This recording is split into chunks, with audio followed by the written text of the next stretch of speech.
Hello दोस्तों, this is Vishakha Daga coming up with next round of new simplify.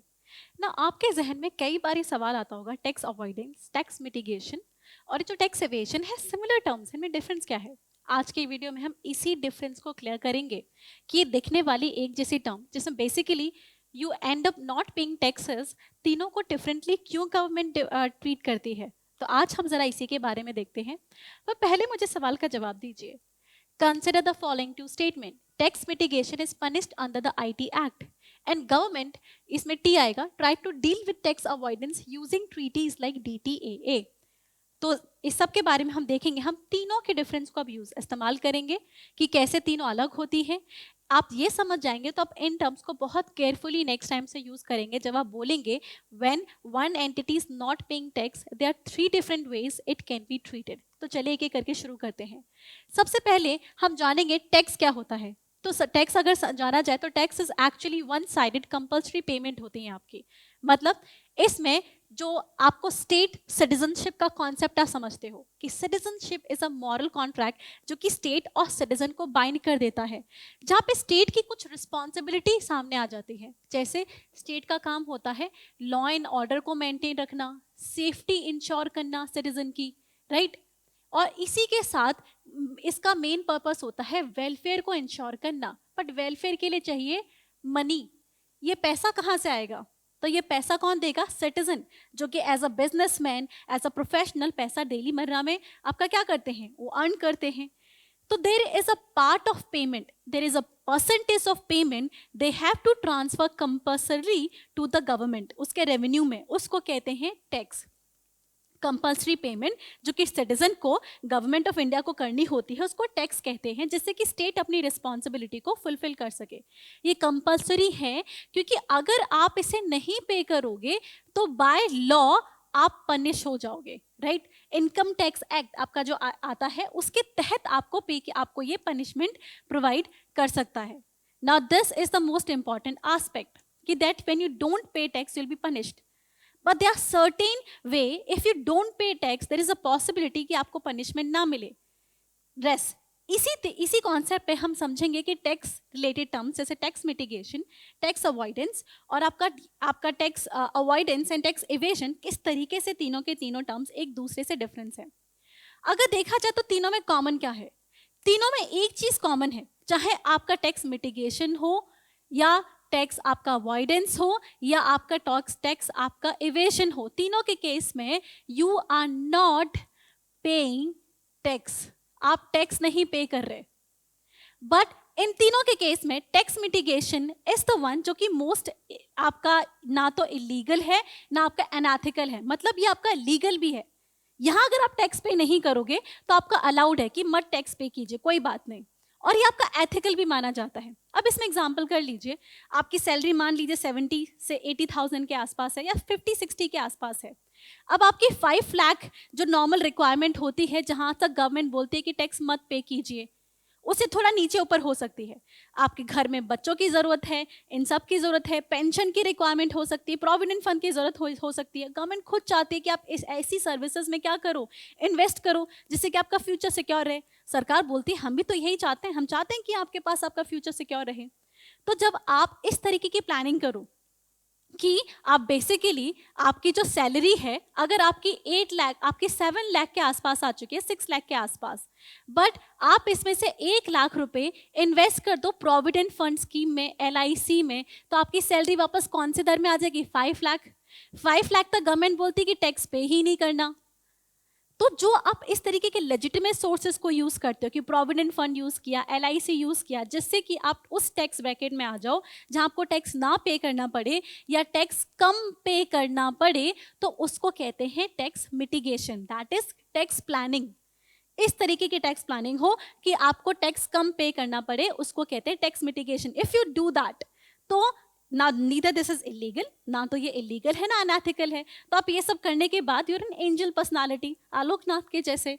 तो क्या बोलेंगे, हम संस्कारी तरीके से पैसे बचाएंगे, टैक्स नहीं पे करेंगे, ना हमें प्रॉब्लम हो ना सरकार को हो। सो दीज आर मैथड जो कि सरकार खुद चाहती है कि आप इन तरीकों को यूज करें। आप प्रोविडेंट फंड में इन्वेस्ट करो, LIC यूज करो, टैक्स कम पे करो, दिस इज अलाउड। तो ये था आपका tax mitigation. Next is understanding what is tax avoidance. तो टैक्स मिटिगेशन में आपका अलाउड था कि आप टैक्स ना पे करें।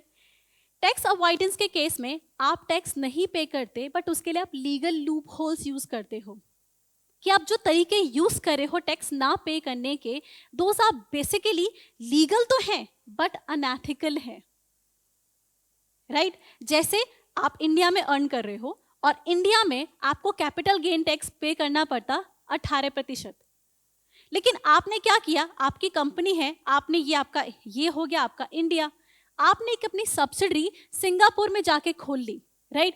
जैसे आप कोई बिजनेस प्रोफेशनल है, राइट? या फिर आप बॉलीवुड एक्टर हैं, आपने सिंगापुर में एक अपनी एंटिटी खोली, अपना प्रॉफिट यहाँ पे ट्रांसफर किया और यहाँ पे लेकिन सिर्फ आपको टैक्स पे करना है 5%, और वहां से इन्वेस्टमेंट की फॉर्म में वापस इंडिया में अपना पैसा लेकर आ गए, तो आपने अल्टीमेटली टैक्स कितना पे किया, सिर्फ 5%। कैसे? अपने प्रॉफिट को कहीं और ट्रांसफर करके।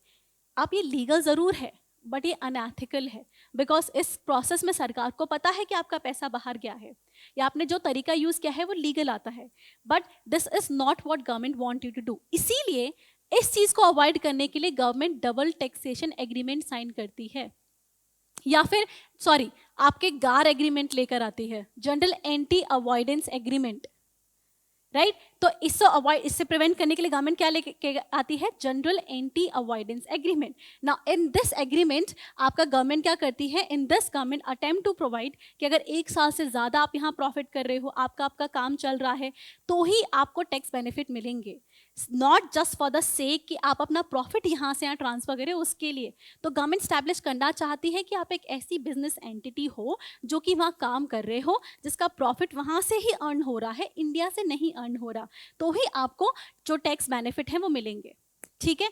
तो ये चीज़ आप ध्यान रखेंगे। तो ये आपका गार हो गया। अब चलिए आगे बढ़ते हैं। अगर आगे इसमें बढ़ेंगे तो इसमें आपने एक चीज़ क्लियर हो गई कि दिस इज आपका लीगल, तो आपका इलीगल नहीं है बट ये आपका अनएथिकल है। तो यहाँ पे आप क्या है, तो यहाँ पे आसानी से प्रेम चोपड़ा की तरह बोल सकते हैं कि हमने गैर कानूनी काम थोड़ी ना किया है, कि या तो काम ही मतलब काम तो कानूनी ही है ना इस चीज में। अब आते हैं ऐसा, next is tax evasion. Now this is something जो कि ना तो आपका लीगल है और ना ही आपका एथिकल है। इस केस में क्या करते हो, टैक्स ना पे करने के लिए आप अपनी इनकम छुपा देते हो, राइट? वो जो आपने मूवीज नहीं देखी कि आप सोफा खोलते हो उसमें से पैसा निकलता है, आप छत की दीवारों पे पैसा छुपा रखा होता है, दैट इज समथिंग, ऐसी बिजनेस एक्टिविटी जहाँ से पैसा पे नहीं करना चाहते। या फिर इसका बहुत सिंपल एग्जाम्पल, कभी दुकान पे जाते हैं किसी किराने की शॉप पे, तो वो क्या बोलता है, अगर बाय द वे पेटीएम नहीं है तो मतलब अगर पेटीएम है तो ही करो, अगर कैश हो तो मैडम प्लीज कैश दे दो। ऑटो वाले या फिर कोई भी हो आपको बोलते हैं मैडम प्लीज कैश दे दो।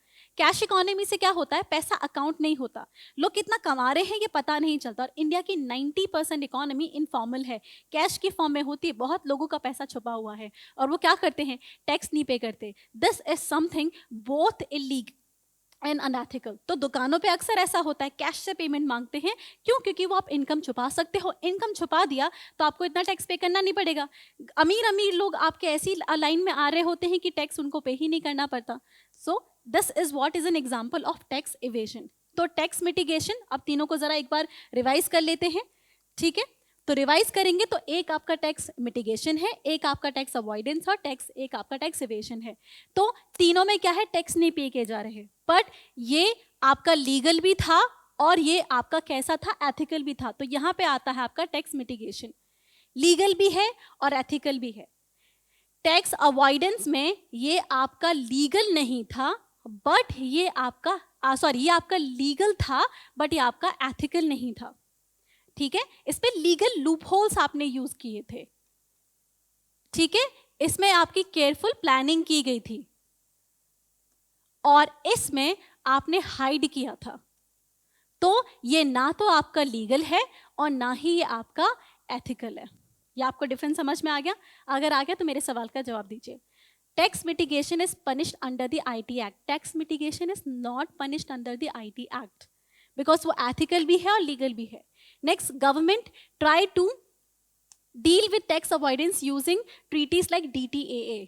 गवर्नमेंट DTAA से इन्वेस्टमेंट बढ़ाना चाहती है, वो गार्ड जैसे इंस्ट्रूमेंट को यूज करती है जिससे कि टैक्स अवॉइडेंस आपका हो सके। तो DTA में गार्ड डाला गया है टैक्स अवॉइडेंस को प्रिवेंट करने के लिए, तो आपकी दोनों स्टेटमेंट क्या है, ये इनकरेक्ट है।